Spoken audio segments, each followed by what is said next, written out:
Para siswa SMP yang berbahagia, bagaimana kabar hari ini? Mudah-mudahan Bapak temui dalam keadaan sehat, sehingga bisa mengikuti pembelajaran daring dengan baik. Pembelajaran IPA, fisika kita kali ini akan melanjutkan materi minggu yang lalu. Minggu lalu kita sudah membahas tentang hukum Coulomb. Pada pertemuan kali ini kita akan lanjutkan dengan medan listrik dan potensial listrik. Nanti setelah pembelajaran selesai, diharapkan kalian memahami pengertian dari medan listrik. Demikian juga nanti memahami pengertian dari potensial listrik, sehingga bisa juga menghitung besarnya energi yang ditimbulkan atau yang diperlukan jika suatu muatan listrik berpindah dari suatu titik ke titik yang lain dengan potensial tertentu. Jadi untuk bisa memahami lebih lanjut, silahkan kalian simak video presentasi sebagai berikut. Mungkin dalam kehidupan sehari-hari, kalian pernah mendengar tentang istilah subtet.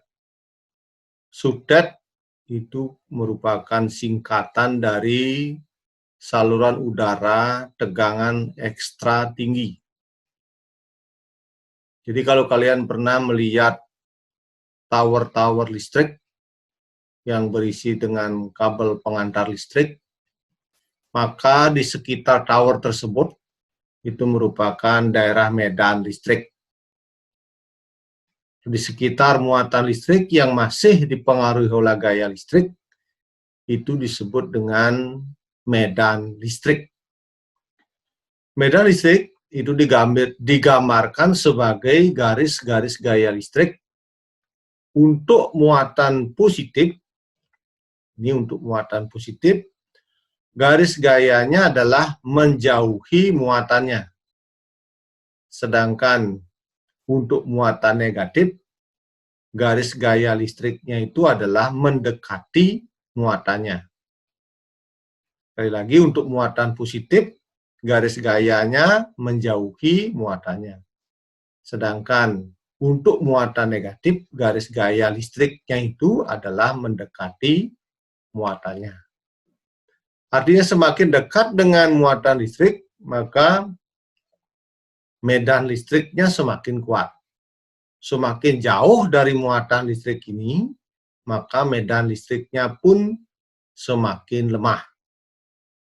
Seperti yang kita sudah pelajari dalam hukum Coulomb, jika ada dua buah muatan listrik itu berinteraksi, jika muatannya berbeda, muatan positif dengan muatan negatif, maka interaksinya adalah tarik-menarik. Kalau kita lihat, garis gaya listriknya ini semakin mendekati. Ini mendekati ini, seolah-olah dia keluar dari muatan positif, masuk menuju muatan negatif. Sedangkan kalau muatan yang sejenis, misalnya muatan positif dengan muatan positif, akan terjadi interaksi tolak-menolak. Garis gaya listriknya saling menjauhi. Medan listriknya itu saling mendahului. Inilah terjadi interaksi tolak-menolak. Bisa kalian bedakan sekarang medan listriknya atau garis-garis gaya listriknya untuk muatan yang berbeda, yang tidak sejenis. Ini adalah interaksi tarik-menarik, garis gaya listriknya adalah saling mendekati. Sedangkan yang tolak-menolak, garis gaya listriknya saling menjauhi. Kita lanjutkan dengan induksi listrik. Apa yang dimaksud dengan industri listrik? Industri listrik itu adalah jika benda netral atau benda yang tidak bermuatan listrik didekati dengan benda yang bermuatan listrik, akan terjadi pengutuban elektron-elektronnya. Jadi benda yang tidak bermuatan didekatkan dengan benda yang bermuatan listrik, maka benda tersebut akan terinduksi sehingga menjadi bermuatan listrik. Industri listrik ini terjadi pada konduktor. Konduktor itu artinya benda-benda yang dapat mengantarkan listrik. Contoh konduktor adalah berbagai jenis logam. Kenapa konduktor bisa mengantarkan listrik? Karena pada konduktor itu elektron-elektronnya dapat bergerak bebas. Contoh alat yang digunakan untuk menunjukkan adanya induksi listrik itu yang disebut dengan elektroskop. Ini contoh elektroskop. Elektroskop ini adalah suatu alat untuk membuktikan terjadinya induksi listrik. Jadi, elektroskop itu terdiri dari kepala elektroskop, kemudian pengantar atau konduktornya, kemudian daun elektroskop. Jadi kepala elektroskop, pengantarnya, kemudian daunnya, daun elektroskop ini dibuat dari perak atau lembar tembaga.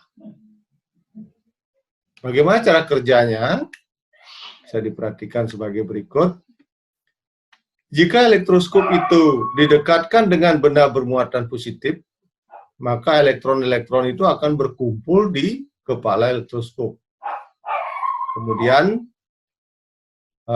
di bagian daun elektroskop ini menjadi kekurangan elektron. Itu bermuatan positif. Maka akan terjadi interaksi tolak-menolak. Jadi daun elektroskopnya akan mekar. Demikian juga kalau elektroskop ini didekatkan dengan benda bermuatan negatif, maka elektronnya akan tertolak ke daun elektroskopnya. Hingga juga terjadi gaya tolak-menolak, daun elektroskopnya akan mekar. Ini membuktikan bahwa elektroskop yang tadinya netral didekatkan dengan benda bermuatan, maka elektroskop ini akan menjadi bermuatan listrik. Peristiwa itulah yang disebut dengan induksi listrik. Kita lanjutkan. Jika ada dua buah benda bermuatan, kita perhatikan, maka ada benda A dan benda B. Ini bermuatan.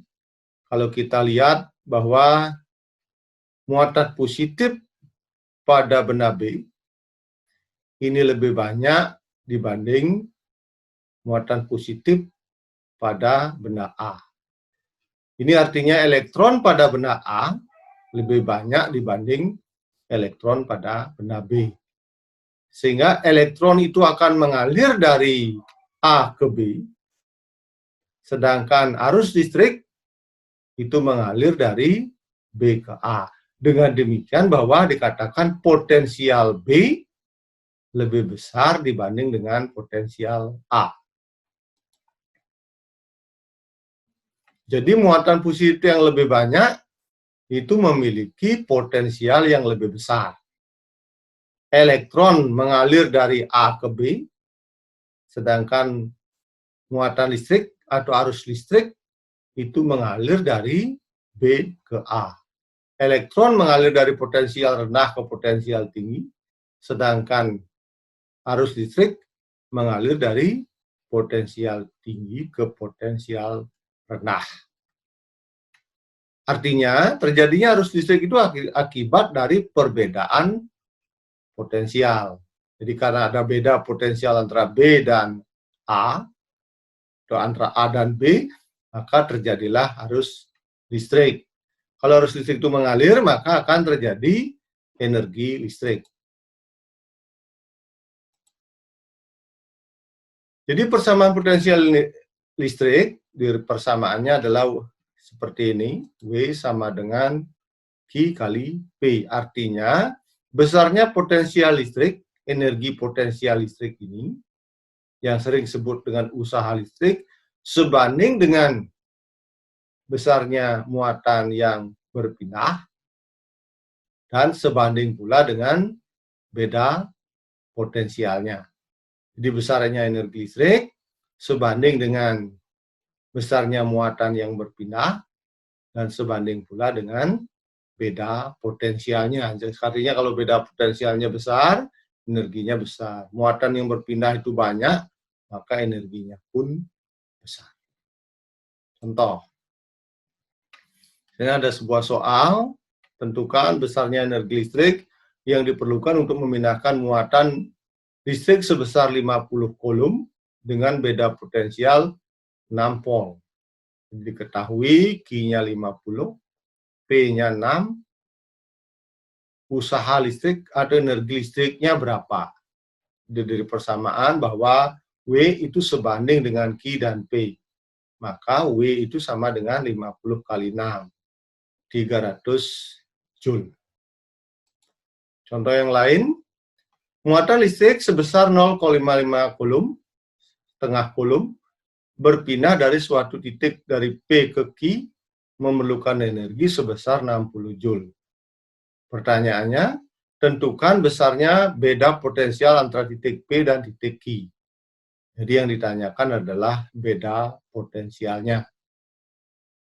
Seperti tadi pengerjaannya, kita tulis dulu diketahui, Q-nya 0,5, W-nya 60, berapakah beda potensialnya? Masuk ke persamaan, W sama dengan Q kali P, maka P sama dengan W dibagi Q. Maka hasilnya adalah 60 dibagi 0,5 sama dengan 120 volt.